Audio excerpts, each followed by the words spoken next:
하나님의 말씀을 받는 시간입니다. 하나님의 말씀은 사사기 2장 11절에서 23절까지 말씀입니다. 구약성경 363면에 있는 사사기 2장 11절에서 23절까지 말씀을 함께 교독하시고 마지막 23절은 함께 합독하여 보도록 하겠습니다. 이스라엘 자손이 여호와의 목전에 악을 행하여 바알들을 섬기며 애굽 땅에서 그들을 인도하여 내신 그들의 조상들의 하나님 여호와를 버리고 다른 신들 곧 그들의 주위에 있는 백성의 신들을 따라 그들에게 절하여 여호와를 진노하시게 하였으되 곧 그들이 여호와를 버리고 바알과 아스타로스를 섬겼으므로 여호와께서 이스라엘에게 진노하사 노략하는 자의 손에 넘겨주사 그들이 노략을 당하게 하시며 또 주위에 있는 모든 대적의 손에 팔아 넘기심에 그들이 다시는 대적을 당하지 못하였으며 그들이 어디로 가든지 여호와의 손이 그들에게 재앙을 내리시니 곧 여호와께서 말씀하신 것과 같고 여호와께서 그들에게 행하신 것과 같아서 그들의 괴로움이 심하였더라. 여호와께서 사사들을 세우사 노략자의 손에서 그들을 구원하게 하셨으나 그들이 그 사사들에게도 순종하지 아니하고 오히려 다른 신들을 따라가 음행하며 그들에게 절하고 여호와의 명령을 순종하던 그들의 조상들이 행하던 길에서 속히 치우쳐 떠나서 그와 같이 행하지 아니하였더라. 여호와께서 그들을 위하여 사사들을 세우실 때에는 그 사사와 함께 하셨고 그 사사가 사는 날 동안에는 여호와께서 그들을 대적의 손에서 구원하셨으니 이는 그들이 대적에게 압박과 괴롭게 함을 받아 슬피 부르짖음으로 여호와께서 뜻을 돌이키셨음이거늘 그 사사가 죽은 후에는 그들이 돌이켜 그들의 조상들보다 더욱 타락하여 다른 신들을 따라 섬기며 그들에게 절하고 그들의 행위와 패역한 길을 그치지 아니하였으므로 여호와께서 이스라엘에게 진노하여 이르시되 이 백성이 내가 그들의 조상들에게 명령한 언약을 어기고 나의 목소리를 순종하지 아니하였은즉 나도 여호수아가 죽을 때에 남겨둔 이방 민족들을 다시는 그들 앞에서 하나도 쫓아내지 아니하리니 이는 이스라엘이 그들의 조상들이 지킨 것 같이 나 여호와의 도를 지켜 행하나 아니하나 그들을 시험하려 함이라 하시니라. 여호와께서 그 이방 민족들을 머물러 두사 그들을 속히 쫓아내지 아니하셨으며 여호수아의 손에 넘겨주지 아니하셨더라. 아멘. 이것은 하나님의 말씀입니다. 할렐루야. 함께 따라하겠습니다. 예수를 알고 예수를 알리라. 예수를 알고 예수를 알리라. 수요일에도 나와 예배하는 여러분들은 예수님의 자랑이 되고 교회의 자랑이 되고 목회자의 자랑이 되고 성도들의 자랑이 될 수 있기를 예수님의 이름으로 간절히 기원합니다. 반대로 여러분들도 예수님을 자랑하는 사람이 되고 교회를 자랑하는 사람이 되고 목회자를 자랑하는 사람들이 되고 성도들을 자랑하는 광림의 성도들이 되실 수 있기를 다시 한 번 더 주의 이름으로 간절히 축복합니다. 옆에 있는 분에게 인사하겠습니다. 당신이 광림교회 자랑입니다 라고 인사해 주세요. 당신이 광림교회 자랑입니다. 지난 시간 우리는 이 가나안 정복 전쟁을 마치고 이제 가나안 땅에서 태어난 이 출애굽 3세대들이 하나님께서 이스라엘 백성들을 위해 어떤 일을 행하셨는지를 알지 못하고 가나안 땅에 살고 있던 다른 작은 종족들을 몰아내지 못한 고로 이 출애굽 3세대들이 가나안 땅의 신들을 섬기고 가나안 땅의 전통 문화를 받아들이게 되면서 하나님도 잃어버리고 하나님의 백성으로서의 거룩함도 잃어버리게 되면서 죄악의 순환사가 시작되었다라고 말씀을 드렸습니다. 한마디로 죄악의 순환사가 시작되게 된 결정적인 이유는 출애굽 3세대들에게 하나님이 어떤 분이신지를 가르치지 아니하였을 뿐만 아니라 하나님께서 다 몰아내라고 하셨던 다른 종족들을 몰아내지 못한 연고로 인하여서 이 이스라엘 자손들에게 죄악의 순환사가 시작되었다라고 말씀을 드렸습니다. 바라기는 오늘 이 수요일에 나와 예배하는 여러분의 인생에도 찾아오는 죄악의 순환사들이 있다고 한다면 오늘 예배를 통하여 죄악의 순환사가 긍휼의 순환사로 뒤바뀌게 되기를 예수님의 이름으로 축복합니다. 자, 이처럼 출애굽 3세대들이 이 이스라엘 자손들이 하나님을 잃어버리고 거룩함을 잃어버린 대가로 사사기 320년 동안 이 이스라엘 자손들은 수없이 많은 공격을 받고 외세의 침공을 받게 되면서 이것도 빼앗기고 저것도 빼앗기면서 한마디로 처절하게 320년을 살았다라고 말씀하고 있습니다. 그들의 울부짖음이 멈추지 않았다라는 거예요. 하나님께서 내어 쫓으라고 했던 그 가나안 족속들, 잔재들을 다 몰아내지도 않고 이스라엘 후손들에게 예수 그리스도가 하나님이 어떤 분이신지를 가르치지도 않았고, 그러다 보니 거룩한 백성으로서의 삶을 살아가지도 못하였고, 가나안 족속이 갖고 있었던 유행과 문화 따라서 그냥 그대로 어쩔 수 없었다라는 이유로 살아가다 보니 이스라엘 백성들에게 가나안 이 땅을 하나님이 선물로 주셨는데, 그 땅에서 살아가면서 선물로 주신 땅 속에서 어떻게 해요? 외부의 침공과 공격을 받으면서 죽겠다 비참하게 살았다라고 말씀하는데, 이것도 32년이 아니라 320년을 이렇게 살았다라고 말씀하고 있습니다. 그때마다 이 이스라엘 백성들은 하나님 앞에 울부짖어 기도하였고, 하나님께서는 그들을 불쌍히 여기사 구원의 방편으로 사사를 세워서 그들을 건져내어 주시는 긍휼의 순환사를 시작하셨다라고 말씀하고 있습니다. 그런데 이렇게 긍휼의 순환사가 시작되었다가 그 사사가 죽으면 또다시 죄악이 발발하게 되고, 또다시 울부짖고, 또다시 하나님이 사사를 보내어 그들을 건져내어 주시면 그때는 평안했다가 그 사사가 죽으면 또다시 이스라엘 자손들이 죄를 짓고 죄악의 순환사가 시작되고, 계속해서 이렇게 선순환이 돼야 되는데 악순환이 반복되어지는 이런 모습들이 이 사사기에 기록되어 있다라고 하는 걸 알 수가 있는데요. 자, 그러면 오늘은 지난 시간에는 죄악의 순환사를 함께 말씀을 나누었다고 한다면, 오늘은 이 하나님께서 주시는 긍휼의 순환사에 대해서 함께 말씀을 나누기 원하는데요. 첫 번째로 하나님께서 베푸신 긍휼의 순환사는 무엇이냐? 사사를 보내셨다라는 거예요. 사사를 세우셨다라고 말씀하는데, 오늘 본문 18절 말씀 같이 함께 보겠습니다. 시작. 여호와께서 그들을 위하여 사사들을 세우실 때에는 그 사사와 함께 하셨다라고 말씀하고 있습니다. 하나님께서 사사들을 보내셨다, 사사들을 세우셨다라고 말하는데, 왜 사사들을 보내시고 세우셨다라고 말씀하세요? 그들을 위하여라고 말합니다. 첫 번째가 그들을 위하여라고 말씀하는데, 다시 말해서 사사와 같은 이 영적 지도자들과 목회자들, 그리고 교회 안에 세우신 이 리더십들은 하나님께서 우리를 위하여 세우신, 우리를 위하여 보내신 선물임을 믿으시기 바랍니다. 이 하나님께서 사사들을 이 사사시대에 살고 있는 가나안 족속들에게 보내신 이유는, 세우신 이유는 그들을 위하여라는 거예요. 그들을 위하여 세우셨다고 한다면, 이 사사들은 어떤 사람들이라는 거예요? 하나님이 보내신 선물이라는 거예요. 구원의 선물이라는 것입니다. 믿으십니까? 마찬가지로 하나님께서 이 시대의 영적 지도자들과 교회 안의 목회자들과 교회 안에 세우는 영적 리더십들은 돈 주고 부리는 종들이 아니라 하나님이 보내신 선물임을 믿으시기 바랍니다.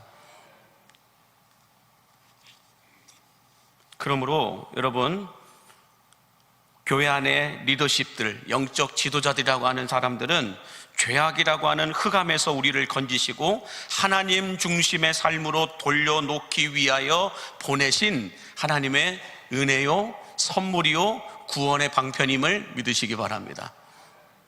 그래서 여러분, 지도자들을 위하여서 계속해서 기도해야 되는 이유는 나를 위하여 보내셨기 때문에 그래요. 나를 위하여 보내셨는데 왜 보내셨어요? 나로 하여금 삶의 중심이, 신앙의 중심이 인간 중심이 아니라 하나님 중심으로 돌려놓기 위해서 지도자들을 보내셨음을 믿으시기 바랍니다. 그것이 아니고서는 여러분들 우리가 신앙생활을 올곧게 바로 세워갈 수도 없고 걸어갈 수도 없다라고 말하고 있는 거죠. 자, 두 번째로 이 사사에 대해서 우리가 생각을 해본다면, 하나님께서 사사를 보내신 이유는 나를 위하여, 그들을 위하여라고 보내셨다고 한다면, 이 사사를 누가 세우셨다고 말씀하세요? 하나님께서 세우셨다라고 말씀해요. 사사는 하나님께서 세우셨음을 믿으시기 바랍니다. 어떤 민주주의적인 방법인 인기투표로 뽑은 것도 아니고, 왕정체제 속에서 혈통으로 뽑은 것도 아니고, 자신이 사사가 되겠다고 해가지고 자원해서 뽑힌 것도 아니라는 거예요. 이 사사는 인간의 방법이 아닌 100% 하나님의 방법으로 하나님이 지명하여 세운 사람들임을 믿으시기 바랍니다. 자, 그러므로 교회 안에 새로운 리더십들이 세워지고 일꾼들이 세워질 때 우리가 보기에는 별로 볼품 없어 보이고 형편없어 보이는 사람들이지만, 하나님께서 세우시고 하나님께서 보내셨다라는 이 이유를 알고 믿는 분들은 어떤 생각을 갖고 계시느냐? 사람의 겉모양을 보고 순종하는 것이 아니라 그들을 보내시고 그들을 세우신 하나님의 영적 권위를 믿고 순종하는 것임을 믿으시기 바랍니다. 마찬가지로 우리들도 그래요. 교회 안에 있는 교역자들이나 어떤 리더십들이 세워질 때 나보다 나이도 어리고 사는 것도 형편없고 볼품없어 보여도 우리가 그들에게 순종하고 그들과 함께 영적 리더십을 따라가주는 이유는 그들을 보내시고 그들을 세우신 분이 하나님이심을 믿기 때문임을 믿으시기 바랍니다. 하나님의 영적 권위를 믿고 순종하는 거지 인간적인 모습을 보고 순종하는 것이 아니라는 거예요. 인간적인 어떤 모습을 보고 여러분들 따를 건가 말 건가를 결정하는 분들은요, 순종 못 하더라고요. 따르지 못하더라고요. 어린 것이 어디서 이런 얘기 하더라고요. 버르장머리도 없이 이런 말들을 하더라고요. 아직 철이 없어서 그래, 어려서 그래, 이런 소리를 하실 때가 있더라고요. 그러나 여러분, 아무리 나보다 나이 어린 교육전도사라 할지라도, 나이 어린 부목사라 할지라도, 나이 어린 목사라 할지라도, 나이 어린 나보다 리더십이라 할지라도, 장로님이 나보다 나이가 어려도 하나님이 세워 기름 부었다고 한다면 그 장로님의 어떤 인간적인 모습을 보고 순종하고 고개 숙여지는 게 아니라요, 하나님이 세우신 권위이기 때문에 하나님의 권위를 보고 순종하는 것이지 인간의 권위를 보고 순종은 안 돼요, 여러분. 왜요? 자꾸 우리 한국 사람은 나이 갖고 따지기 때문에 그게 안 돼요. 그러나 하나님이 보내시고 하나님이 세우셨다라는 이 믿음만 있다고 한다면 하나님의 영적인 권위를 따라 순종이 되어지는 것이지, 그렇지 않고서는 안 되는 거예요. 그러므로 우리 모든 광림의 성도들은 하나님이 기름 부어 세우신 종들, 그게 교역자들이든 그게 장로님들이든 안수집사님들이든 권사님들이든, 하나님이 기름 부어 세운 종들은 하나님의 영적 권위를 갖고 세웠음을 믿으시기 바랍니다. 그렇다면 인간적인 모습을 보고 내가 너의 과거를 다 아는데 어디 지저분하게 그렇게 할 수가 있어? 이렇게 하는 게 아니고요, 하나님이 기름 부어 세웠기 때문에 누가 그거에 대하여 영적 하나님의 권위 앞에, 그건 하나님을 상대하는 것과 똑같은 거예요. 그러므로 여러분들, 우리 모든 광림의 성도들은 성숙한 믿음과 신앙을 가지고 하나님이 기름 부어 세웠다고 한다면, 그래도 항존직으로서 기름 부어 세웠다고 한다면 나이를 떠나서, 신분을 떠나서, 형편을 떠나서 하나님이 세우신 권위를 믿고 순종하는 여러분들이 되시기를 주의 이름으로 축복합니다. 자, 세 번째로 우리가 하나님께서 세우신 사사들을 인정하고 순종하며 따라가야 되는 이유는, 그 세 번째 이유는 무엇이냐? 하나님께서 세우신 사사는 하나님께서 함께 하시기 때문임을 믿으시기 바랍니다. 하나님께서 함께 하신다는 것은 하나님의 능력도 하나님의 축복도 동일하게 같이 부어주시기 때문임을 믿으시기 바랍니다. 이게 놀라운 비밀인 거예요. 오늘 18절 다시 한번 보시면, 그 앞에 거 한번 띄워주실까요? 전에 있던 18절 말씀 다시 한번 보시면 뭐라고 말씀해요? 여호와께서 그들을 위하여 사사들을 세우실 때는 그 사사와 함께 하셨고라고 말씀하고 있잖아요. 그 사사와 함께 하셨고라고 말씀하고 있습니다. 여기서 함께 하신다라는 이 뜻이, 이 의미가 무엇이냐? 하나님이 함께 하시는 사람들에게는 하나님의 능력도 부어주시고 하나님의 축복도 부어주심을 믿으시기 바랍니다. 그래서 하나님이 세우신 사람이라면 우리가 왜 믿고 순종하며 따라가야 되냐? 그를 통하여 하나님의 능력이 부어지기 때문에, 그를 통하여 하나님의 축복이 우리에게 부어지기 때문임을 믿으시기 바랍니다. 사사들이 그런 삶을 살았다는 거예요. 사사들을 하나님이 보내셔서 그들을 통하여 능력을 행하사 악한 세력들을 다 몰아내었을 뿐만 아니라 그 사사들을 통하여 그 땅에 그 사람들에게 하나님의 복을 부어 주셨다라는 거예요. 하나님이 함께 하시는 사람에게 이런 능력도 축복도 부어지게 됨을 믿으시기 바랍니다. 그러므로 여러분, 우리가 능력이 없어서 하나님의 일을 못하는 것이 아니에요. 능력이 없어서 하나님의 일을 못하는 것이 아니라 하나님의 부르심이 없기 때문에 주의 일을 감당하지 못함을 믿으시기 바랍니다. 인간적인 계산을 가지고 우리가 이렇게 저렇게 직분은 받을 수 있어요. 그러나 그 직분에 대한 하나님의 분명한 부르심이 없으면 일을 감당하지 못하는 거예요. 목사는 공부해서 이렇게 저렇게 이렇게 목사고시 합격하고 사역하고 2년 지나면 안수 받으면 목사는 됩니다. 그러나 그 목사에 대한 분명한 하나님의 부르심이 없으면 그 목사를 통하여 능력도 나타나지 않고 하나님의 축복도 나타나지 않는다라는 거예요. 능력이 없는 것이 아니고요, 하나님의 부르심이 없는 거예요. 부르심이 없는 목사들이 얼마나 많은지 몰라요. 부르심이 없는 장로님들이 얼마나 많은지 몰라요. 부르심이 없는 안수집사님들, 권사님들이 얼마나 많이 있는지 몰라요. 그냥 인간적인 계산과 방식으로 직분은 받았는데 하나님의 부르심이 없는 거예요. 그러므로 여러분, 능력받고 준비가 되고 축복을 받으면 내가 부르심에 순종하겠습니다. 내 사는 형편이 좀 나아지면 순종하겠습니다. 내가 조금 정도 괜찮아지면은 그때, 내가 먼저 실력이 좀 쌓여지면 그때 내가 주를 위하여 교회에서도 이런 헌신도 하고 희생도 하고 봉사도 하겠습니다. 아니에요. 하나님의 부르심이 있어야 그 능력이 부어지는 거예요. 하나님의 부르심이 있어야 그 축복도 행할 수 있는 거예요. 그러므로 여러분, 능력이 먼저가 아니고 부르심이 먼저임을 믿으시기 바랍니다. 부르심을 받은 자들에게 하나님은 능치 못할 일이 없는 방법으로 채우시고 공급하여 주심을 믿으시기 바랍니다. 그러므로 여러분, 우리가 나는 이미 목사이니까, 나는 이미 장로이니까, 나는 이미 권사 안수집사이니까, 아니에요. 주님, 내가 이 직분의 무게를 감당할 수 있도록 나를 불러주시옵소서. 나를 주님 다시 하나님의 종으로 불러 주시옵소서. 부르심에 우리가 순종하는 것이지 어떤 자격이 있고 어떤 실력이 있고 조금 재주가 있고 재능이 있다고 해서 하는 게 아니라는 거예요. 그러므로 여러분, 우리가 담임 목사와 교회 안에 있는 리더십들을 위해 기도하실 때 이런 것 저런 것 부족하니 바꿔달라고 기도하는 것이 아니라 하나님께서 함께 하시는 종들이 되게 해달라고 기도해야 할 줄로 믿습니다. 하나님이 함께하면 그 직분에 걸맞는 능력이 나가요. 그 직분에 걸맞는 축복도 나가요. 그 직분에 걸맞는 사역을 펼칠 수가 있어요. 그러므로 우리가 교회 안에 있는 이 목사를 비롯하여 모든 교회 안의 리더십들에게 우리가 기도해야 될 것은 하나님, 저분과 함께하여 주옵소서. 하나님, 저 장로님들과 함께하여 주옵소서. 저 권사님들, 안수집사님들과 함께하여 주옵소서. 하나님이 함께 하시면 사사를 통하여 이스라엘 백성들을 구원하시고 그들을 축복하여 주셨던 것처럼, 부르심 다음에 능력과 축복이 나갔던 것처럼, 하나님이 함께하는 종들, 함께하는 교회에는 하나님의 능력도 축복도 동일하게 같이 나가게 됨을 여러분 믿으시기 바랍니다. 그러므로 능력 있는 사람 어디 없나, 나에게 잘해주는 사람 어디 없나가 아니라 하나님과 함께하는 사람이 되게 해달라고 기도하고 또 기도하는 우리 광림의 성도들이 되셔야 할 줄로 믿습니다.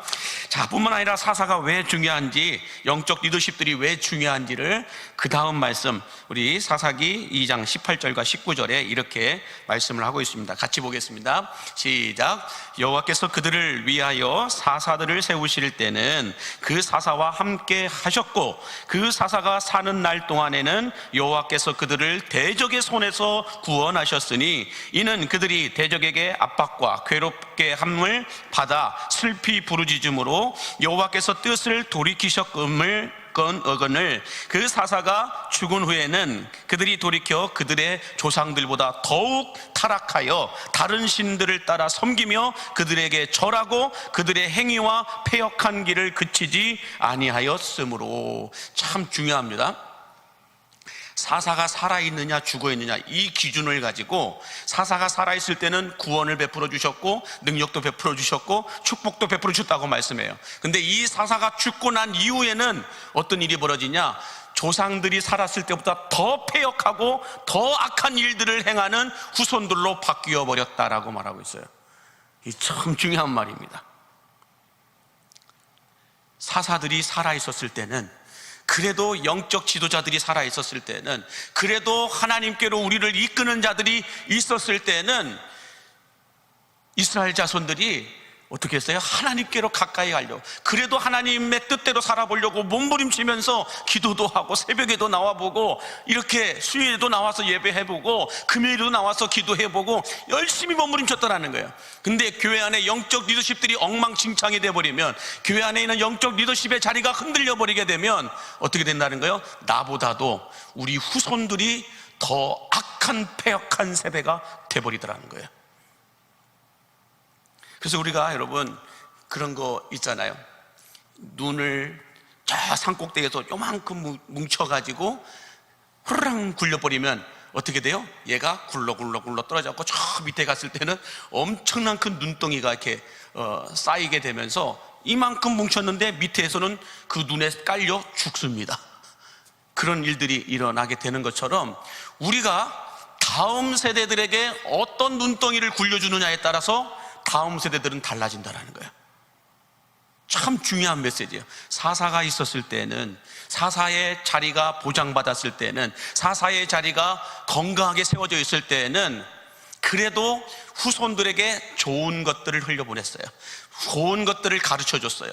근데 사사가 사라지고 나니까 어떻게 말씀하세요? 19절에 한번 보세요. 그 사사가 죽은 후에는 그들이 돌이켜 그들의 조상들보다 더욱 타락하여 다른 신을 따라 섬기며 그들에게 절하고 그들의 행위와 패역한 길을 그치지 아니하였다라고 말하고 있어요. 우리 후손들이 더 악해졌다는 거예요. 더 패역했다는 거예요. 믿는 사람들보다, 아니 안 믿는 사람들보다 더 더러워지고 더 음란해지고 더 악해졌다는 거예요. 그래서 여러분 우리가 지금까지 39년의 광림교회가 오면서 여러 가지 역사들이 많이 있었지만은 앞으로 40년의 역사를 우리가 바라보면서 가기 위해서는 지금 우리가 어떤 선례들을 만드느냐, 어떤 눈덩이들을 쌓아갖고 놓아두느냐, 이거에 따라 달라진다는 거예요. 그래서 영적 리더십들이 영적 리더십의 자리에 온전하게 건강하게 있을 수 있도록 우리가 서로 배려하고 서로 도와주시고 서로 돌봐주시고 지켜줘야 할 줄로 믿습니다. 장로님들의 자리가 휘청거리잖아요. 그 판례가, 그 선례가 눈덩이 돼서 다음 세대들에게 가면 엉망진창이 된다는 거예요. 장로님들 뿐만 아니라 우리 기름 부음 받은 상존직들이라고 하신 권사님들과 우리 안수집사님들의 자리가 흐트러지게 되면은 잘못된 눈덩이가 쌓여요. 그것이 잘못 굴러갔다가는 오히려 여러분들, 우리 후손들이 여러분들의 그 바톤을 이어서 아름답게 건강하게 달려가야 되는데 그렇지 못한다는 거예요. 그러므로 우리가 하나님께서 세우신 리더십들을 돈 주고 부리는 사람들이 아니라 하나님께서 보내신 귀한 선물로 여겨야 하는 이유가 무엇이냐? 사사들이 살아있는 날 동안에는 하나님께서 대적의 손에서 구원하셨고 징계의 뜻을 돌이키셨다라고 말씀하세요. 내가 너희를 징계할 것이나 뜻을 돌이키셨다라고 말씀하고 있어요. 그러나 그 사사들이 죽은 후에는 말도 안 되는 일이 일어난다는 거예요. 제가 예전에도 한번 말씀드렸듯이 서울에 가면 은성교회라는 교회가 있었어요. 성도들이 5천 명이 넘는 교회였습니다. 그래서 거기에서 이 매주 은성예수 찬양 모임이라고 하는 정기 찬양 모임이 모여서 서울시의 영적인 이 선봉장에 서서 젊은 세대들을 위하여서 예배 모임도 주중에 계속해서 모임을 갖는 교회가 되기도 하고, 그 지역사회에서 그 어떤 구에서 엄청난 영향력을 발휘하고 있었던 그런 교회였어요. 그래서 그 교회에서 그 교회의 어떤 리더십이라고 한다면 얼마나 많은 박수를 받고 인사를 받고 대접을 받고, 거기 있는 시장님부터 해서 구청장님까지 와가지고 꾸벅꾸벅 절하면서 엄청나게 줄을 서려고 했던 그곳이 그 은성교회라는 교회였어요. 어마어마한 큰 교회였습니다. 저도 그 교회 예배 찬양 모임도 많이 갔었고, 그 교회에 어떤 배우기 위해서 그 교회에 가서 여러 가지 배우기도 했어요. 그런데 여러분, 그 교회의 영적 리더십들이 한번 흔들리고 나니까 여러분 어떤 일이 벌어졌을까요? 5년도 안 돼서 성도 한 명도 안 남고 다 사라졌어요. 영적 리더십들이 한번 흔들리고 나니까 교회 안에 목사가, 교회 안에 장로님들이, 교회 안에 이 안수집사 권사님들이 서로 패 나눠서 싸우기 시작하니까 성도들이 한 명도 안 남고 다 사라졌는데, 하나님이 어디까지 망가뜨린지 아세요? 그 교회 재산까지, 교회 터까지 다 사라져 버렸어요. 교회를 어마어마하게 크게 건축을 하다가 부도나게 만들었어요. 궁전처럼 만들려고 그 조감도를 보면 진짜 입이 쩍 벌어집니다. 그렇게 큰 교회를 지렸는데 부도가 나버렸어요. 부도가 나다 보니까 나중에는 부채에 부채가, 이자에 이자가 붙게 되면서 어느 것 하나 감당하지 못하고 경매로 다 남아가 버렸어요. 하나도, 한 푼도 건지지 못했어요. 그 교회가 한 푼도 건지지 못하고 한 사람도 남지 않는 그런 교회로 하나님이 치셨어요. 여러분, 그 교회 성도들이 5년 전에 그런 일이 일어날 거라고 상상이나 했을까요? 아니에요. 잘못된 눈덩이 하나 굴려놨더니 5년 만에 교회 전체가 사라져 버렸어요. 건물도 사라져 버렸고 성도들도 다 사라져 버렸어요. 아무도 남지 않았어요. 그게 엄청난, 여러분, 역사에 남아있는 그런 이야기예요.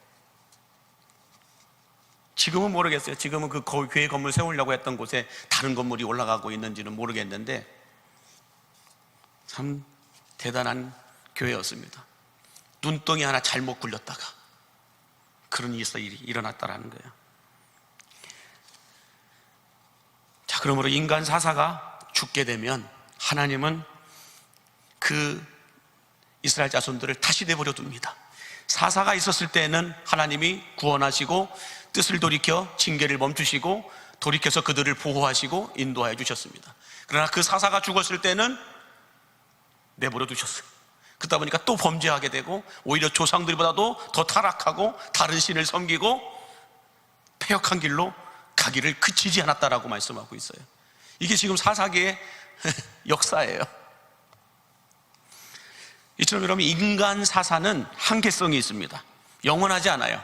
그러나 영원한 사사가 되신 예수 그리스도를 믿고 예수님과 함께 동행한다면 하나님의 구원하심과 돌보심의 은혜는 영원부터 영원까지 이르게 됨을 믿으시기 바랍니다.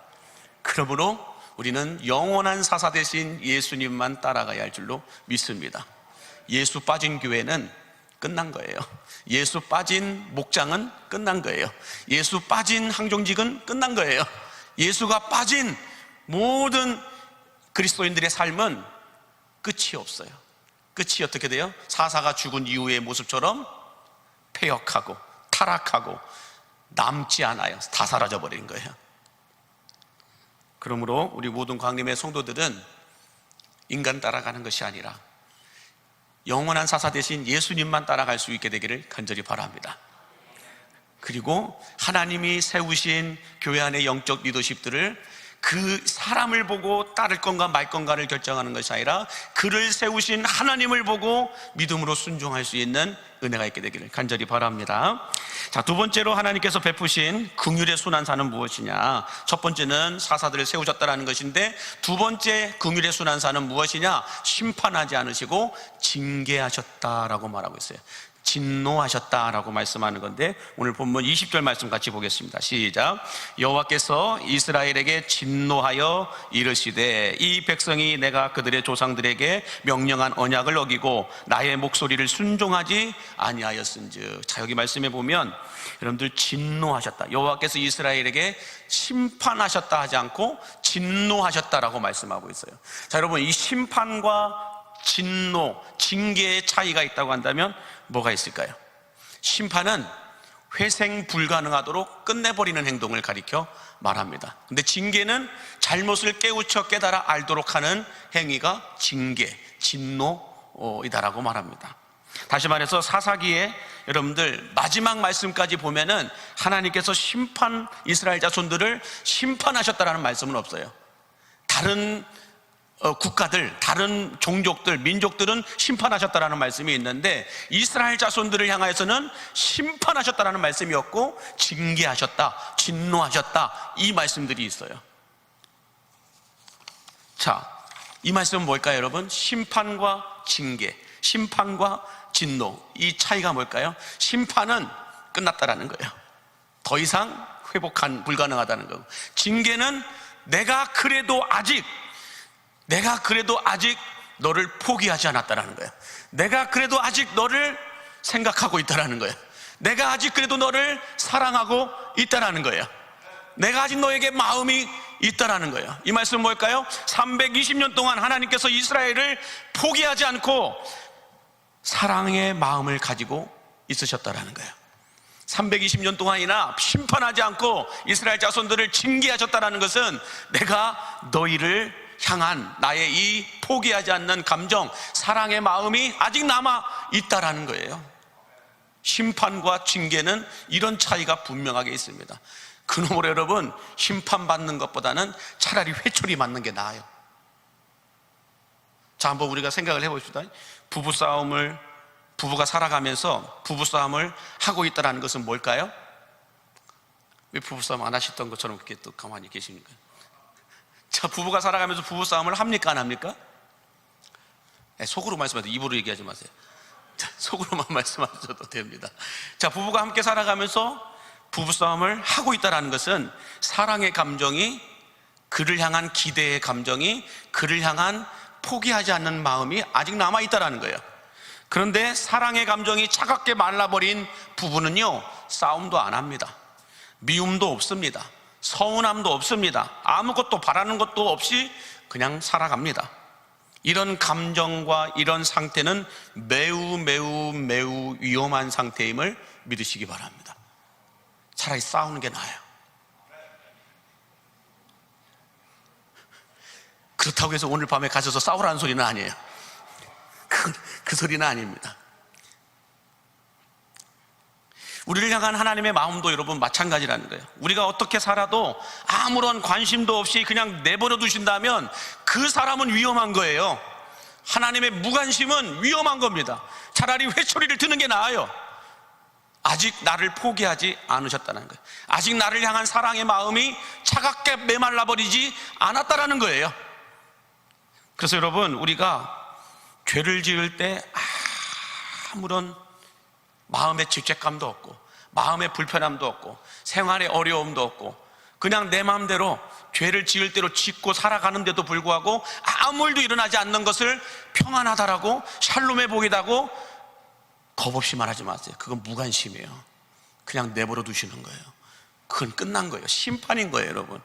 그러나 하나님의 징계와 진노는 우리가 하나님의 말씀대로 살지 않을 때 불편함을 주세요. 마음에 불편함을 주세요. 생활에 어려움이 찾아오기도 해요. 오히려 그럴 때는 우리가 감사하는 게 나아요.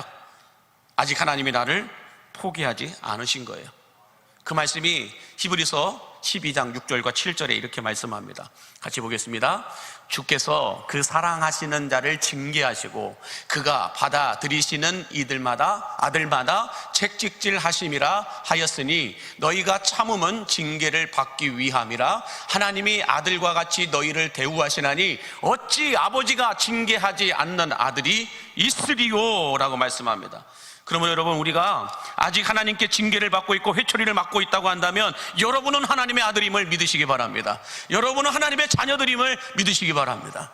내가 아직 징계를 받고 있고 아직 회초리를 맞고 있고 아직 여러 가지 말씀을 들을 때 마음에 불편함이 있고 여러 가지 죄를 지었을 때 어려움이 찾아온다는 것은 하나님이 나를 포기하지 않고 있다는 증거라는 거예요. 내가 하나님의 자녀이다라고 하는 증거라는 거예요. 죄를 지었죠. 그래서 찾아오는 여러 가지 어려움들이 있어요. 그러나 그 어려움들이 찾아온다는 것은 내가 아직 끝나지 않았다는 거예요. 하나님이 나를 아직 포기하지 않으셨다는 거예요. 그의 아들들과 그의 자녀들에게 징계를 베푸시고 책찍질을 하신다라고 말씀하시고 계세요. 그러므로 여러분, 우리의 삶 가운데서 우리가 알고 지은 죄, 모르고 지은 죄, 이런 말씀들을 많이 하시는데, 인간이기 때문에, 부족하기 때문에, 연약하기 때문에, 나약하기 때문에 우리는 실수하고 또 죄를 짓습니다.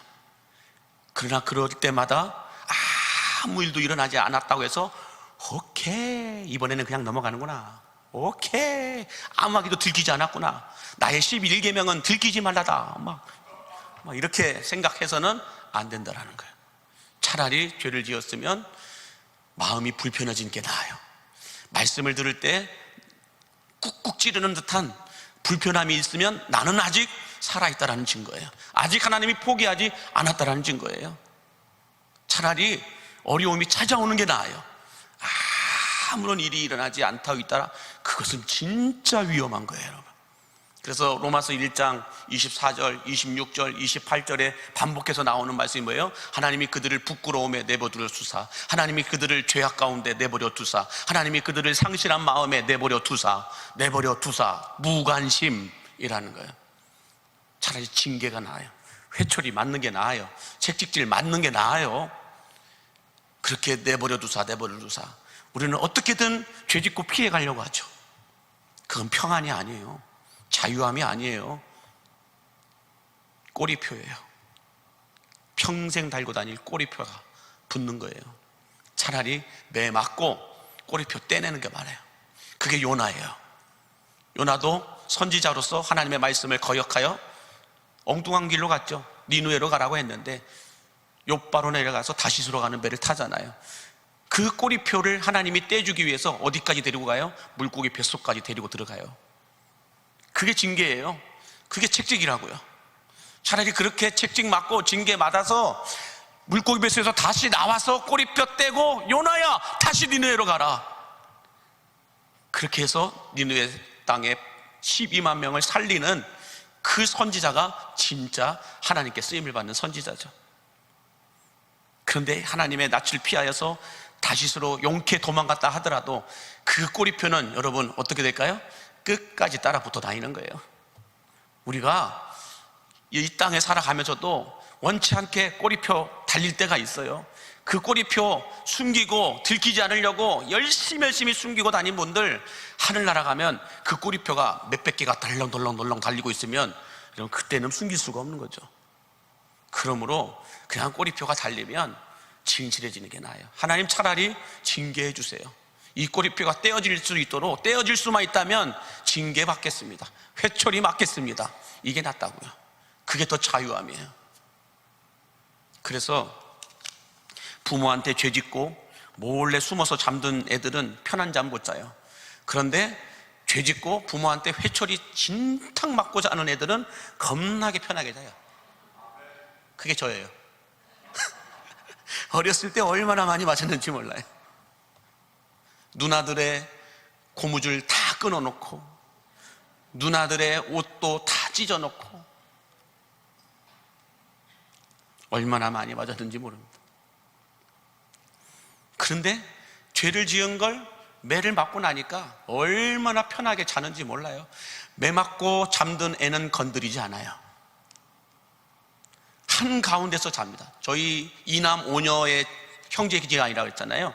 저희 형제지가 이남 오녀입니다. 이남 오녀가 그 큰 이불 속에서 한 이불에서 같이 잔다고 생각해 보세요. 그 시골에서 큰 이불, 이만한 솜이불 두꺼운 거 있잖아요. 그거 이 한 아랫목 한 가운데다가 깔아놓고 거기에서 이쪽으로 들어가는 놈, 이쪽으로 들어가는 놈, 이렇게 해가지고 7명이 들어가서 잔다고 생각해 보세요. 근데 아버님에게 어머님에게 혼난 자녀는 한가운데서 잡니다. 한가운데서 거질러 삽니다. 이불이 이렇게 가든 저렇게 가든 나는 덮여져 있어요. 얼마나 편한지 몰라요. 그런 것처럼 여러분, 우리가 꼬리표를 달고 그 꼬리표를 들키지 않으려고 숨기며 살아가는 것보다는 차라리 징계받고 차라리 회초리 맞고 그 꼬리표를 떼내고 편안하게 사는 것이 더 행복이다라는 걸 여러분 믿으시기 바랍니다. 자, 마지막으로 하나님께서 베푸신 긍휼의 순환사는 무엇이냐?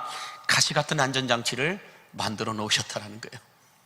가시 같은 안전장치를. 하나님께서 이스라엘 자손들을 긍휼을 베푸시기 위해서 사사들만 준비하시고 예비해 놓으신 것이 아니라는 거예요. 다른 가시 같은 존재들도 남겨 놓으셨습니다. 그게 다른 안전장치인데, 다시 말해서 하나님께서 여호수아가 죽고 난 후에는 이스라엘 백성들이 하나님을 떠나고 바알과 아스타로 신을 섬길 거라는 것을 알고 계셨어요. 그래서 영적인 폐역의 길을 걸어갈 거라고 하나님은 알고 계셨습니다. 그래서 이스라엘 백성들이 매너리즘에 빠지고 정신줄 놓지 않도록 또 다른 안전장치를 만들어 놨다라는 거예요. 그게 뭘까? 오늘 보면 21절에서 23절에 이렇게 말씀하십니다. 같이 보겠습니다. 시작.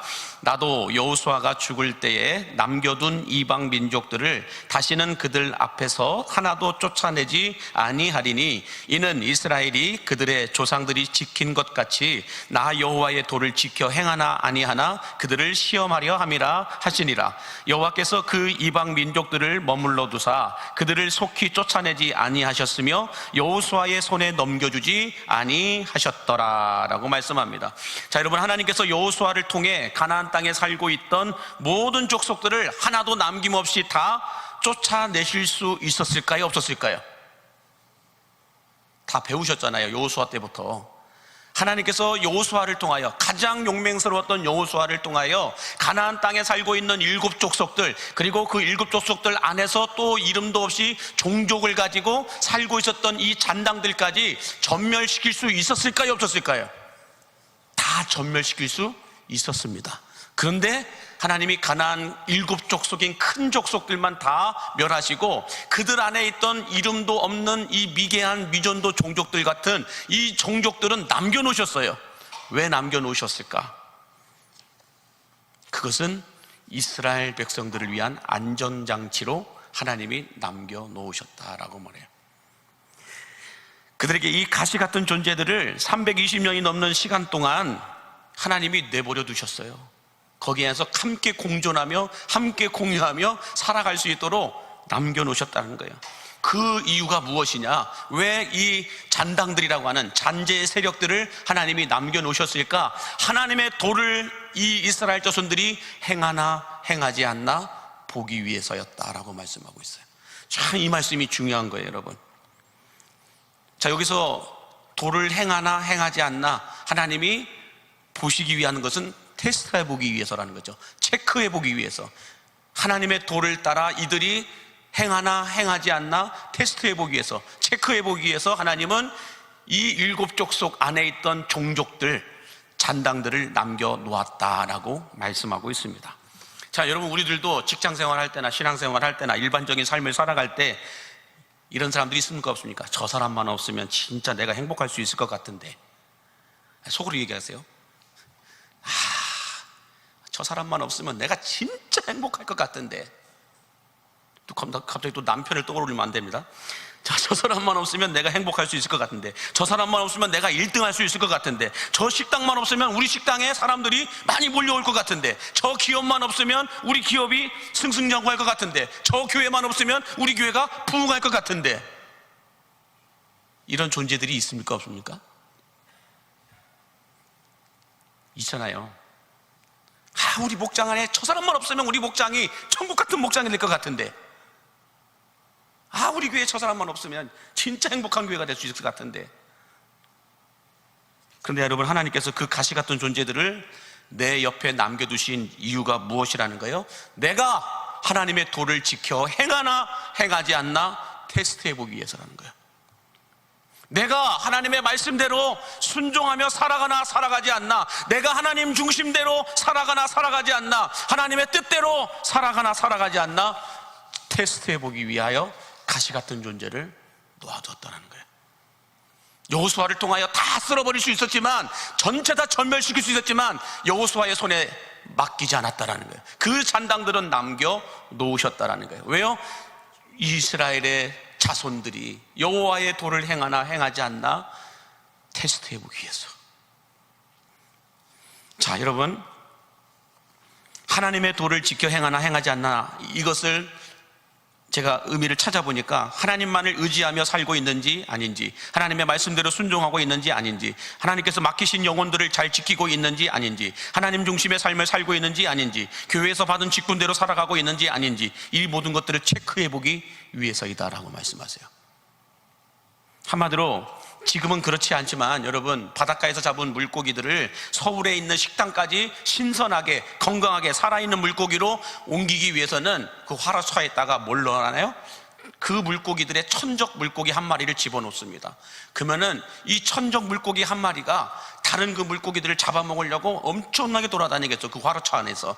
그러면 이 나머지 물고기들은 저 천적 물고기에게 잡아먹히지 않기 위해서 얼마나 정신 바짝 차리고 졸고 있을 사람이 어디 있어요? 아니, 사람이라네. 졸고 있을 물고기가 어디 있어요? 졸고 있을 녀석들이 어디 있어요? 졸고 있다가는 잡아먹혀 죽게 되는데. 그러니까 정신 바짝 차리면서 물고기가 오나 안 오나, 저 천적 물고기가 나를 향하여 오나 안 오나, 얼마나 긴장하고 예민하게 돌아다녔겠어요. 그러다가 오히려 더 신선하게 바뀐 모습으로 서울의 식당에 도착한다라는 것이죠. 물론 지금은 그렇지 않죠. 지금은 뭐 화라차가 완전히 특급이에요, 특급.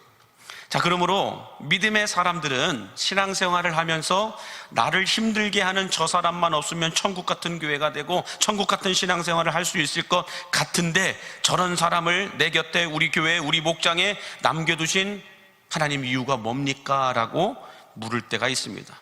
그때 하나님은 뭐라고 말씀하신다는 거예요? 네가 하나님의 도를 떠나지 않고 우는 사자와 같이 삼킬 자를 찾고 있는 마귀에게 붙잡히지 않고 하나님만 더욱 의지하게 하기 위하여 있음을 믿으시기 바랍니다. 우리에게 왜 가시 같은 존재들을 두시느냐?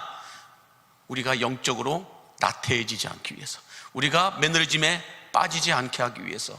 우리가 우는 사자들이 삼킬 자를 찾고 있는데 우리가 느슨해져 있으면 어떻게 된다는 거예요? 우는 사자가 와서 나부터 잡아먹는다는 거예요.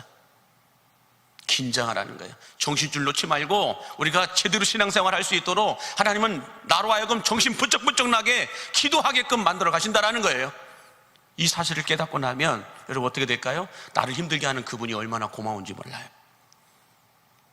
왜요? 하나님이 나를 위해 보내신 교관이에요. 하나님이 나를 위해서 보내신 조교예요. 그래서 그분을 위해서 기도하는 거예요. 착해지지 말라고. 나를 위해 더 그렇게 기도하진 않죠. 그분이 있는 것이 나에겐 감사인 거예요. 남들은 어떨지 모르겠지만은 그분이 계신 것이 나에겐 감사합니다. 저분 때문에 내가 죄짓지 않고, 저분 때문에 내가 나태해지지 않고, 저분 때문에 내가 더 긴장하고, 저분 때문에 내가 더 기도하고, 저분 때문에 내가 하나님 앞에 더 엎드렸습니다, 이거예요. 그러니 미워할 수 있겠어요? 오히려 감사하죠.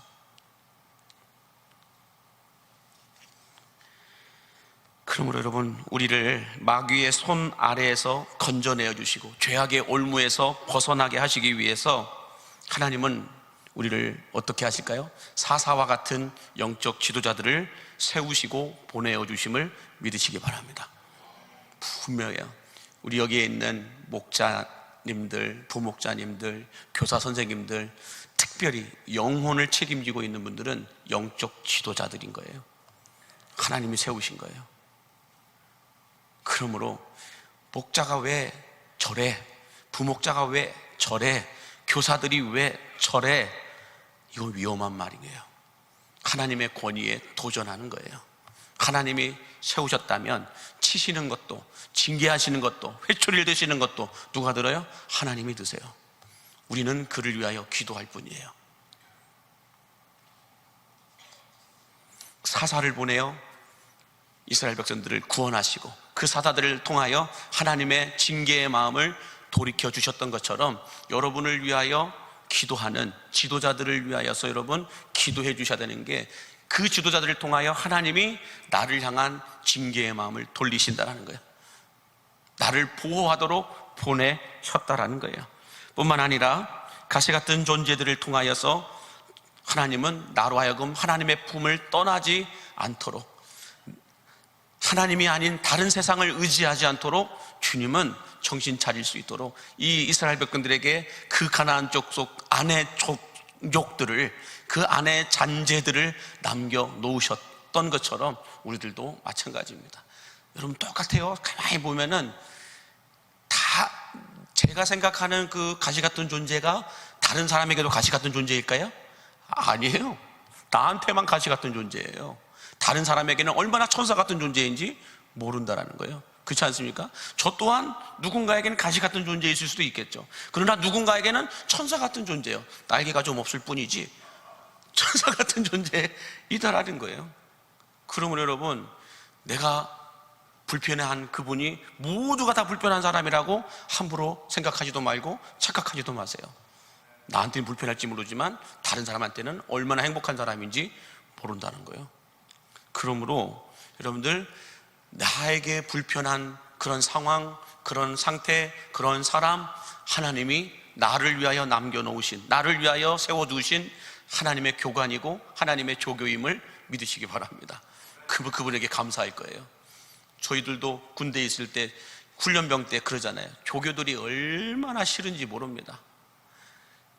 저나 나나 나이 차이 한두 살 차이밖에 안 나거든요.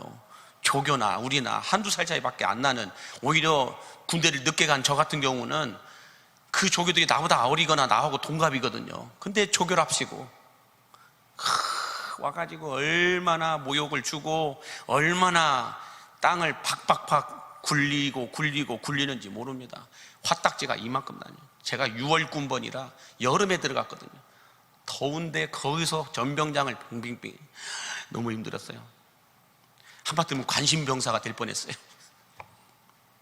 그럼에도 불구하고 나중에 지나고 보면 그 조교들이 있었기 때문에, 그 교관들이 있었기 때문에 제가 군대에서 사고 당하지 않는 거예요. 사고 나지 않도록 그렇게 굴리는 거예요. 특별히 총 쏘러 갈 때는, 진짜 실탄 총을 쏘러 갈 때는 얼마나 많이 굴리는지 모릅니다. 왜요? 정신 번쩍 나게끔, 정신줄 놓지 말라고, 사고 나니까 그렇게 하는 거죠. 마찬가지로 우리가 살아가면서도 직장 안에서 또 삶 속에서 신앙생활 하면서 여러 가지 불편함들이 나에게 찾아오지만, 그 모든 것들은 하나님이 나를 살리시기 위하여서, 나로 하여금 음부의 권세에 넘어지고 그 우는 사자들에게 잡혀 먹어가지 않도록 하기 위해서 하나님이 세우신 긍휼의 순환사임을 믿으시기 바랍니다. 이 믿음으로 우리가 오늘 또 내일 또 표현하지는 않고 감사하는 그런 삶을 살아가실 수 있기를 예수님의 이름으로 간절히 축복합니다. 기도하겠습니다. 만복의 근원 되신 하나님, 하나님을 잃어버리고 반복적인 죄악의 순환사가 우리 안에서 끊어지고 멈춰질 수 있는 이 긍휼의 순환사를 시작하여 주옵소서. 무엇보다 이 시대의 영원한 사사이신 예수님만을 따라가게 하시고, 영적인 선물로 세워주신 교회 안의 리더십들을 사랑으로 섬기게 하여 주시며, 심판이 아니라 징계를 주시는 일에 감사할 수 있는 믿음을 부어주시고, 가시같은 존재를 남겨놓으신 하나님의 의중과 의도를 바로 알고 하나님의 도에서 벗어나지 않는 우리 광림의 성도들 되게 하여 주옵소서. 예수님의 이름으로 축복하며 기도하옵나이다. 아멘.